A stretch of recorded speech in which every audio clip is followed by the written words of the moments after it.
Today we're gonna go over a question that we get asked a ton, and that is how to choose a fly rod. So I've got a bunch of fly rods here in the background, but we're gonna go over a lot of the terminology that's used. Maybe you're just starting out, trying to choose your first fly rod, or maybe you're looking for your next fly rod. But we're gonna go over the weight of a fly rod, the length, what length you should choose, the action, go over some different brands that are out there, and even some different warranties. So there's kind of a lot that goes into choosing a fly rod.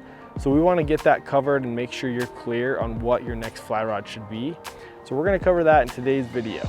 So stay tuned.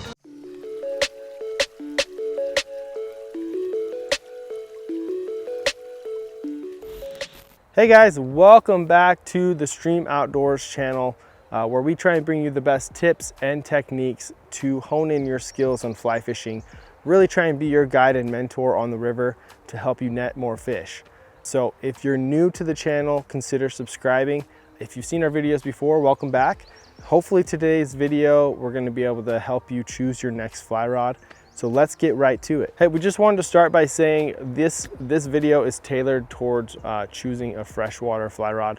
Saltwater, you know, that's a whole nother topic, whole nother story. So we're not gonna get into that today. So let's first start off by talking about weight. So the weight of a fly rod, it's really just kind of a reference number, right? So you have fly rods anywhere from a 2 weight all the way up to a 12 weight. So the lower the number, the less the rod weighs, okay? It's not to say that a 2 weight weighs 2 pounds. 2 weight is just, there's less material, it's a lot lighter of a rod. If you take this 3 weight right here, this compared to, let's say, a 9 weight, you can see the difference. Maybe you can't, we'll zoom in on this, but you can see right here at the butt section, look how thick this is compared to how thin this one is, right? 3 weight, 9 weight. So you can kind of see the difference there. Okay, so that's what the weight is referring to on a fly rod. Let's talk about the length. Obviously the length of the rod is, you know, the actual length. So when it says 9 foot on the rod, it's actually a 9-foot fly rod. You have a range anywhere from, you know, 6.5 feet all the way up to 12 feet fly rods. The standard fly rod though is a 9-foot fly rod. We'll get into more of, you know, choosing what length of a fly rod is best for you towards kind of the end of the video. We have a decision tree that kind of breaks down, asks you 3 questions that really break down what weight, length, and action of rod you need to choose. So we'll get into more details on like what rod you should really look into getting. So the next thing you need to understand, probably the most vital thing to understand, is the action of a rod. So the action of a fly rod is simply just referring to where the flex point is and how much flex is in the rod. So we've stacked a few different actions of fly rods on top of each other, just so you can get a better picture of, you know, where that flex point is. So we're gonna break it down and go through each of these actions and just kind of the pros and cons of each, so you can get a better idea of which one would best suit you for choosing your next rod.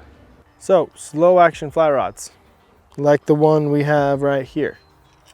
Okay, the bend or the flex in the rod is gonna be towards the butt end. It's gonna flex, and it's really noodly all throughout the whole rod. This really helps slow down your line speed so you can get a very delicate cast. Okay, think of this as a dry fly rod.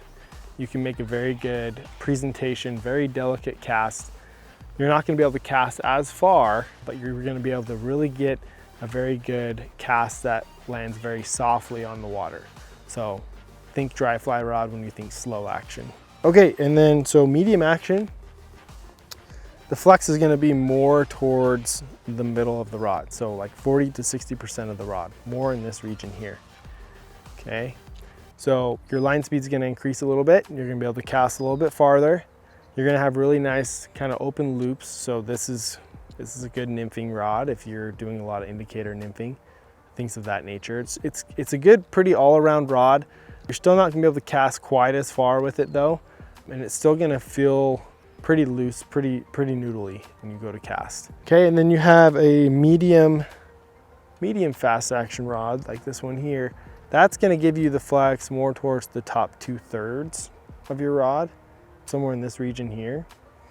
This is probably the best all-around go-to rod. If you're not really sure, maybe you're just getting started into fly fishing, this is probably the best action. This is one you want to look into.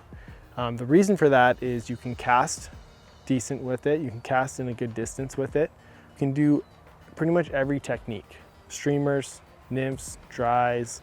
This is probably the best all-around rod. If you just need one rod, if you're just, just want that one rod that can do just about everything, this is the rod, the action you want to go with. Okay, and then you got your fast action rod, and this really is fairly stiff all throughout the rod, except for the tip section, okay? The very tip section is where that's gonna flex. Fast action rods generate the most line speed. They have the tightest loops, so you're able to cast the farthest with them.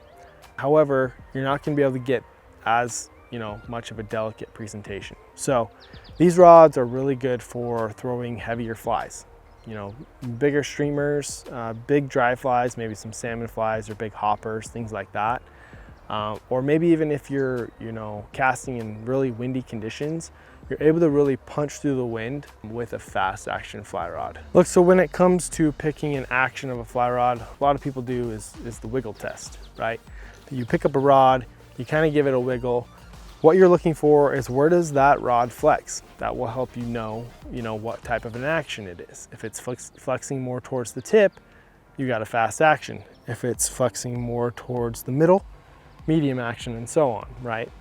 And then the other thing we like to do is just kind of act like we're casting. Give it a couple kind of false casts and just kind of get a feel for how light it is. Pay attention to like how sensitive, if it feels super clunky, kind of heavy, things like that. That's kind of what you want to pay attention to. Just kind of get a feel for how it feels in your hand when you cast, okay? So here at Streem Outdoors, obviously we're a fly rod company, but we're mainly online. So if you order one of our rods, you have 15 days, take off the plastic, go take it on your next big trip, test it out, make sure you really like the rod. And if you don't, then we're happy to have you send it back, get you a full refund. Okay, so now that you have a basic understanding of the length, weight, what the action is all about, we've created some questions to help you break down what exactly rod you need to be looking for in your next fly rod. So, first question is, what will you be fishing for the most? What species of fish? Okay, we've created this little chart here. We have the small category, if you're looking at maybe 5 to 15 inches, the smaller fish, bluegill, panfish, crappie, smaller trout, perch, things like that are pretty small. We recommend maybe a 3 or 4 weight. If you're looking at the medium size fish, maybe most of your trout, maybe your smaller bass, wiper, things of that nature, 15 to 22 inches, you're looking at maybe a 5 or a 6 weight.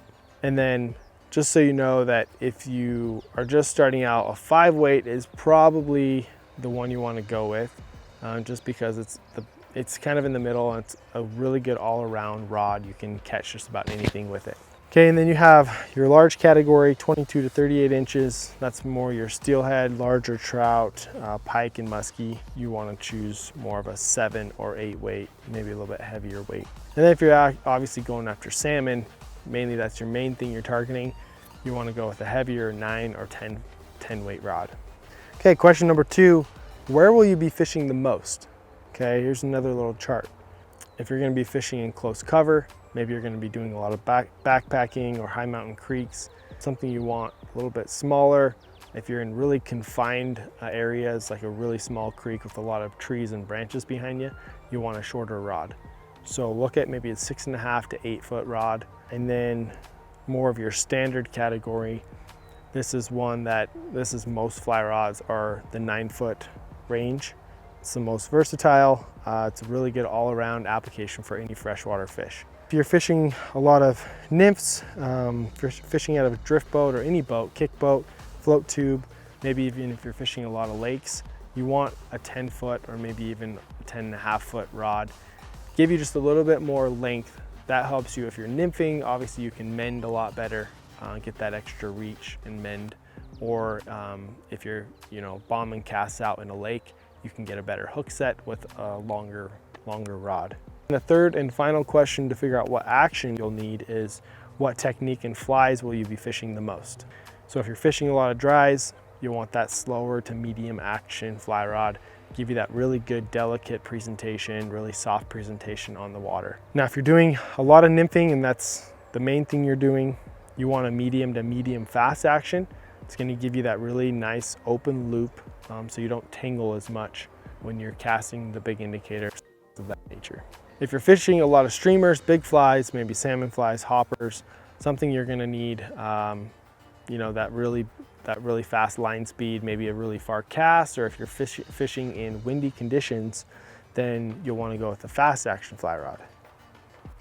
And then if you're not really sure and you just want to do a little bit of everything, or maybe it's your first fly rod and you just want something that is going to kind of give you a very versatile feel, then you'll definitely want to go check out a medium fast action fly rod. It's going to help you with your casting so you can feel the load. It's going to be able to help you do any technique you really need to do. Okay, so hopefully that helps you narrow down what fly rod you need to look for, narrow down the length, the weight, and the action. So the last thing we need to talk about is brands and warranties. Obviously there are tons of different brands out there and there's a lot of different warranties out there. So probably the 3 factors you want to look for in a brand are their customer service, their lifetime warranty, and obviously their price range. Find a rod that's going to fit your price range, but you also want to make sure that you get a good lifetime warranty. In my 20+ years experience in fly fishing, I've had many different brands, and I think every fly rod I've owned, I've broken at one point.